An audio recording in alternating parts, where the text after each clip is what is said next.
السلام عليكم ورحمة الله وبركاته. الحمد لله والصلاة والسلام على أشرف رسول الله وعلى آله وأصحابه الفائزين نبي الله. أما بعد، قال رسول الله صلى الله عليه وسلم: من سره أن يكون أقوى الناس فليتوكل على الله، ومن سره أن يكون أكرم الناس فليتق الله، ومن سره أن يكون أغنى الناس فليكن بما في يد الله أوثق منه بما في يده.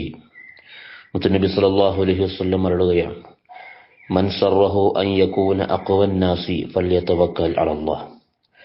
ജനങ്ങളിൽ ഒരു വലിയ ശക്തിയുള്ളവനാവണം എന്ന് ആരെങ്കിലും ആഗ്രഹിക്കുന്നുവെങ്കിൽ അവൻ അള്ളാഹുവിൽ തവക്കൽ ചെയ്തു കൊള്ളട്ടെ, എല്ലാ കാര്യങ്ങളും അള്ളാഹുവിൽ ഭരമേൽപ്പിച്ചു കൊള്ളട്ടെ.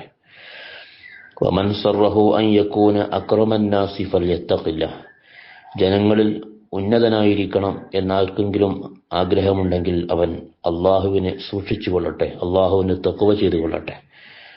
വമൻ സറഹു അൻ യകൂന അഗ്നൻ നാസി ഫല്യകുൻ ബിമാ ഫീ യദില്ലാഹി ഔസഖ മിൻഹു ബിമാ ഫീ യദിഹി. ജനങ്ങളിൽ താനൊരു സമ്പന്നനാവണം എന്നാരെങ്കിലും ആഗ്രഹിക്കുന്നുണ്ടെങ്കിൽ തൻ്റെ കയ്യിലുള്ളതിനേക്കാൾ അള്ളാഹുവിൻ്റെ കയ്യിലുള്ള ആ അനുഗ്രഹം കൊണ്ട് കൂടുതൽ വിശ്വാസമുള്ളവനായിക്കൊള്ളട്ടെ. അപ്പോൾ ഒരാൾക്ക് താൻ ഒരു ശക്തനാവണമെന്നോ ആഗ്രഹമുണ്ടെങ്കിൽ അവൻ അള്ളാഹുവിലുള്ള തവക്കുൽ ശീലിക്കേണ്ടതുണ്ട്. ഒരാൾക്ക് താൻ ഉന്നതനായിരിക്കണം എന്നാഗ്രഹമുണ്ടെങ്കിൽ അവൻ അള്ളാഹുവിൻ്റെ തഖ്വ ചെയ്യേണ്ടതുണ്ട്.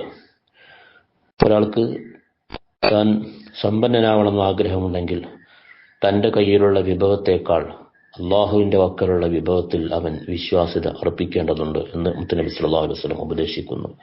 വഫഖന അല്ലാഹ്.